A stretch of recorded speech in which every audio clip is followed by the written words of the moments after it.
There are over 1 million animals in zoos around the world, and I've been talking with the people that work with them to ask, why should we keep them there? Hi, I'm Lee, and up until recently, I've had a very negative view on zoos, and I refuse to visit or contribute any money to them. But I did want to help the animals in them, I just didn't know how.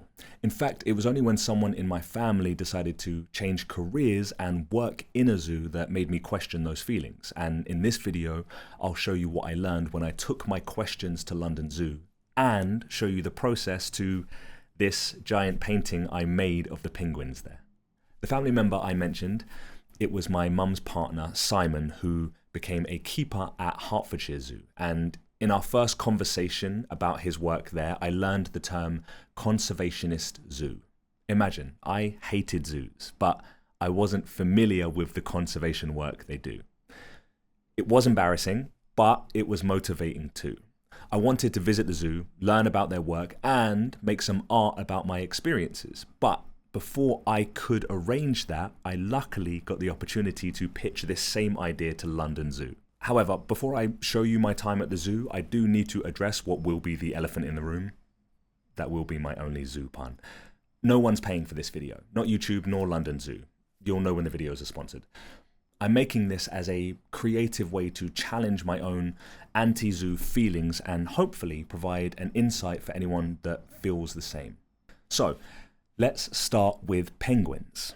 My time with the penguins at London Zoo was the coolest experience I've had drawing animals so far.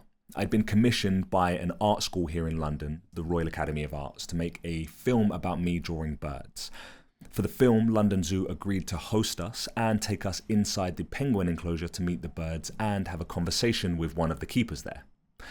Naturally, my initial questions were all about anatomy and behaviour because I wanted to think clearer about how to draw them, and the keeper Shannon gave great advice and said to think of them like little bowling pins and kind of work outwards from there.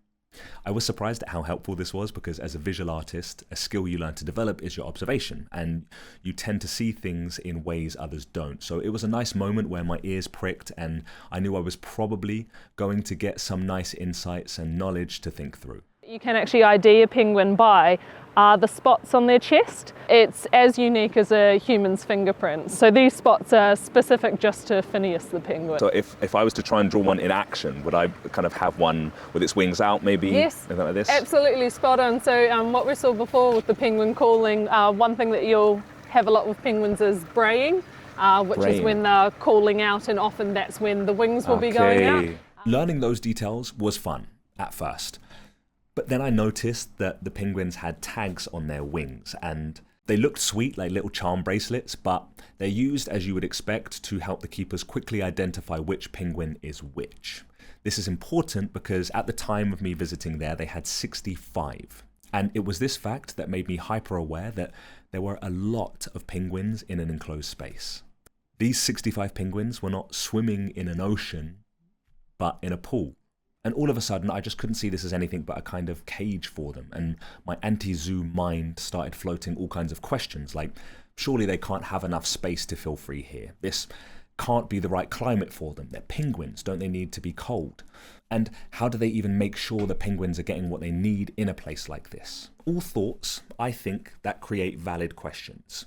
So I just asked them. Turns out, as you'd expect, they've thought about all of that. A lot, actually. So the climate thing shocked me the most. Humboldt penguins are not Arctic, meaning they don't live on ice or snow. They actually live on the coast of South America in Peru and Chile, so they're used to temperatures that are warmer than we usually get in London.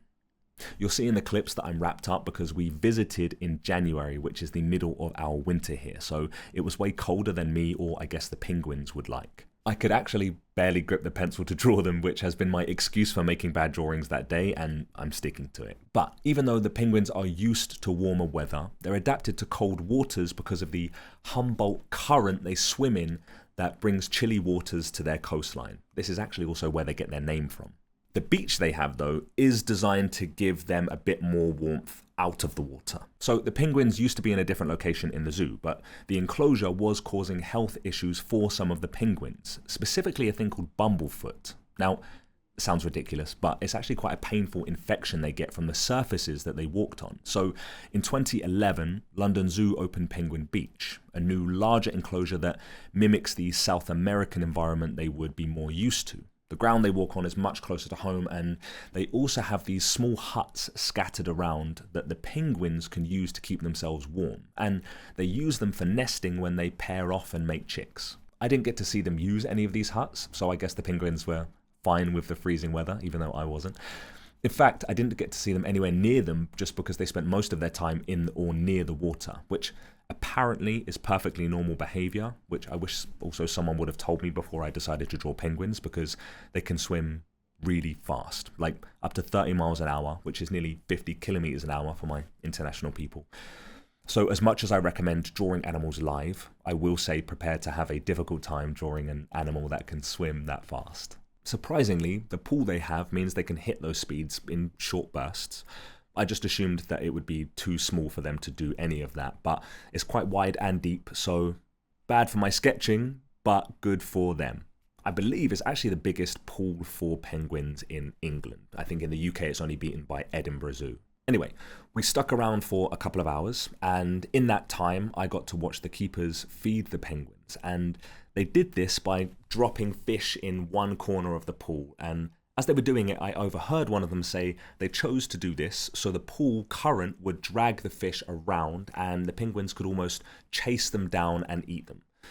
The thing is, this is a very helpful idea because they kind of have to feed them dead fish, which made me want to ask something I wasn't sure how to word. Basically, penguins hunt fish. They are a type of predator, and all predators have an instinct to hunt.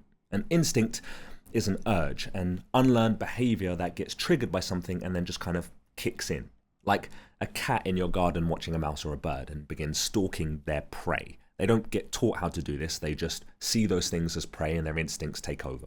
If these instincts, these urges go unused or aren't satiated, then the animal can become stressed. A typical sign of this stress is when big animals pace around their enclosure aimlessly.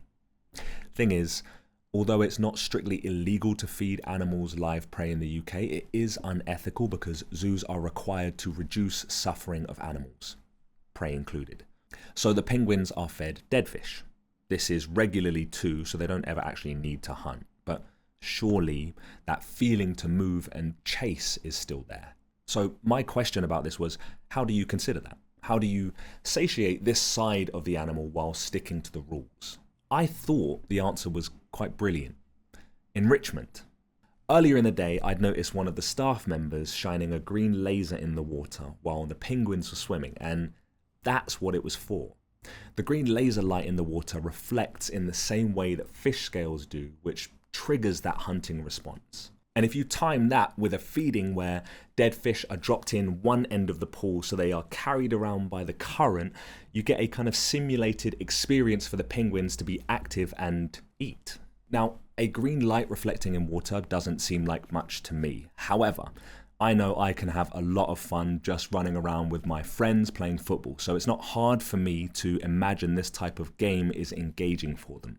And this type of consideration is given to every animal in the zoo. Each of them gets their own version of enrichment, and each animal has their well-being monitored regularly, which I think is interesting to consider because I still look at the enclosures and say that's not a big enough space for them, penguins included. But I was made aware of how complex that problem can be. Conservation is a hugely complex issue that I'll be touching on in a few more videos in different ways. But for now, possibly the main one everyone watching this is aware of is a lack of space. I've always wondered, how can we have animals in a place like this that are used to moving around for hours in their natural habitats? Well, here's the tough bit. The Zoological Society of London, ZSL, is doing a lot of work towards conservation and keeping animals like penguins safe. And although its London Zoo is located in a place accessible to everyone in London, that very benefit means it has another problem to deal with. It's located in Regent's Park, which is a royal park here in London, and within it there are historical landmarks located there, so they can't be removed. Add this to the fact that gaining new ground to build on in London is already a nearly impossible task, and you're left with a place that struggles to get new enclosures or bigger ones for its animals. In short, London Zoo has its hands tied and can't make new spaces just because it would be better or nice for the animals. So then we can ask, appropriately, why don't they just move them somewhere else? Or better yet, send them back to where they belong? Well, the reason they have animals in their zoo is usually because they can't be released straight back into the wild. As for sending them elsewhere, well, here's the point I wanted to get to. Certain animals are charismatic: lions, tigers, giraffes, penguins. They capture our attention and are often the reason that people will visit zoos in the first place. Without them, not many people would go. They become kind of unwilling ambassadors for their species. This matters because ticket sales and money spent in zoos provides a lot of financial support to the staff and animals there, and supports the programs in place that contribute to conservation work done around the world. Yes, there are other funding options, but the reality is that people are fighting for funding right now, and it's very difficult to get people to care about things that aren't in front of them. So what should the zoo do? Prioritize rewilding the animals they have, risk losing a massive amount of funds, and reduce the amount of work they can do to help? Or keep the animals in an environment that is not ideal, but engage people more with animals and increase the amount they can help? I know the knee-jerk response is to say release the animals and just leave them alone, but that decision is not that simple. There are entire species endangered all around the world, and currently zoos are a solution. What I found in my visits to London Zoo is that every solution they create to benefit the animals comes with a new problem. I've seen a lot of imperfect solutions and heard about more, but what struck me the most was the realization that I was speaking with people. At my height of disliking zoos, I didn't see them any differently to big organizations like McDonald's, Nike, Apple, and whoever else that had a board of directors and staff that prioritize profits and growth. But zoos are not faceless organizations. For the most part, they're just people, lots of people that all want to do what they can to help animals. And it's this thought that helped me remove my ego, because these people that I've been unknowingly criticizing are doing the work I've been yelling to be done. The keepers, scientists, media teams, and everyone else, they're the ones working every day to try and improve the animals' lives in the zoo and around the world. The reality of things like a lack of space is that we can't just fix it the way we want. Like I said, there are barriers to conservation everywhere, and the people trying to help really are trying. So my biggest takeaway from this day was to think about the judgments I make about zoos, and rather than jump into conclusions and criticizing, first just ask what I want to know, politely, and have a conversation with the people involved. This video is actually episode 1 in a short series of me learning about London Zoo and the work they do, and I'll be showing you more of my conversations and my art in the next 3 videos. In episode 2, I take you with me to learn about why London Zoo has spent 40 years trying to save snails. But before you go and watch that, let me show you the finished piece. Guys, thank you for watching. Subscribe for more videos exploring animals and art, and now, hopefully, you know a little bit more about London Zoo and Humboldt penguins.